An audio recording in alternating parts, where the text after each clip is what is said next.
Sefydlwyd elusen gafal llaw yn 2013 er mwyn cefnogi plant ifanc Gwynedd a Môn sy'n dioddef o ganser.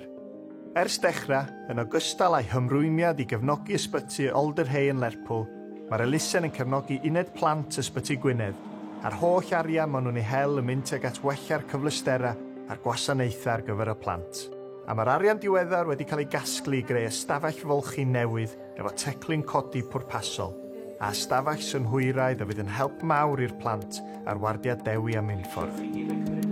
Yr gwaith da ni wedi bod yn ei wneud mewn ffordd ydy gwella'r cyflustera a'r adnoddau sy'n i blant a phobl ifanc yn enwedig yn ardal Fangor, Gaernarfon a Gwynedd yn gyffredinol, deud gwir, a gwneud yn siŵr bod nhw'n cael amodau teg cyflustera o safon, fel bod nhw yn gallu ymatab i unrhyw anwyldera sgina nhw, a gwneud yn siŵr bod nhw yn cael cyfle i ffynnu fel unigolion.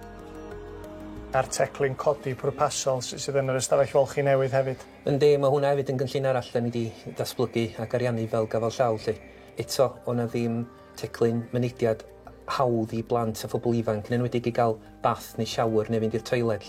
Yna lot o blant a phobl ifanc yn anffodus methu cael y gofal yn yr ysbyty. Maen nhw'n Alderhay oherwydd bod yr adnoddau'r cyflustera yma ddim yn ward ar hyn o bryd, ond gyda datblygiadau fel hyn mae'n golygu fydden nhw'n gallu aros yn ward Dewi ac yn amlwg yn agos i'w cymunedau hyn.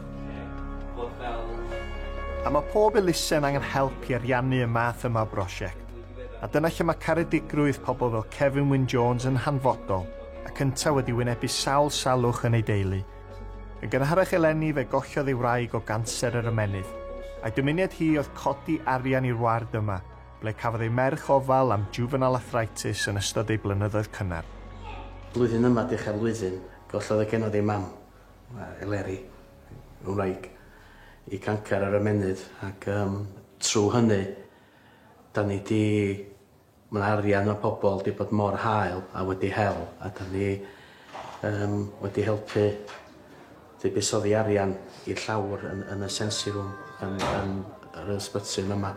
Mae'r nyrsys i gyd, y doctoredd y staff, maen nhw'n arbennig, maen nhw'n mor special. Does am ffordd o ddiolch. Mae'r cariad maen nhw'n dangos at bobl yn anhygoel.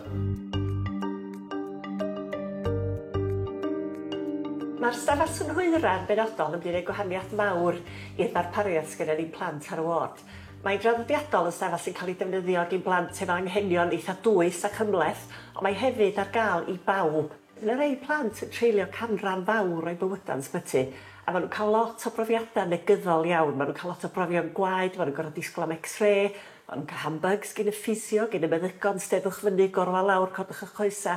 Mae'r pethau mae gyd yn brofiadau negyddol iawn. Felly mae'r stafell yma yn rhoi cyfle i ni roi profiad positif a profiad sy'n mae'r plant yn mynd i fwynhau, profiad lle maen nhw'n gallu ymlacio ella.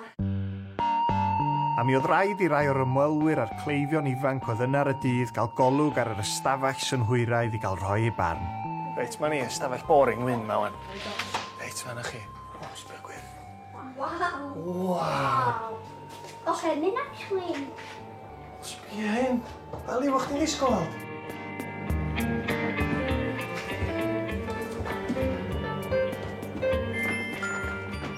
O, mae hynna'n sbesial o gia. Yn dydi? Wel, ogia, beth ydych chi feddwl o'r stafell newydd ma? O, mae hwnna'n gret. Gret. Be nhw'n ni, wan? Mynd i gysgu? Ie. Ie? Ie. Stafell dda i gysgu. Gwch chi ymlacio hwnna, ogia. Gaeth y gyd. A gysgu. A'n gobaith ni fel elusen gafal llaw ydy bod ni'n ariannu mwy o gynlluniau o'r math yma, falle mewn ysbytai eraill, mwyn wneud yn siŵr bod plant a phobl ifanc yn cael cyfleon gorau a'r gofal gorau pan maen nhw yn aros mewn wardiau plant.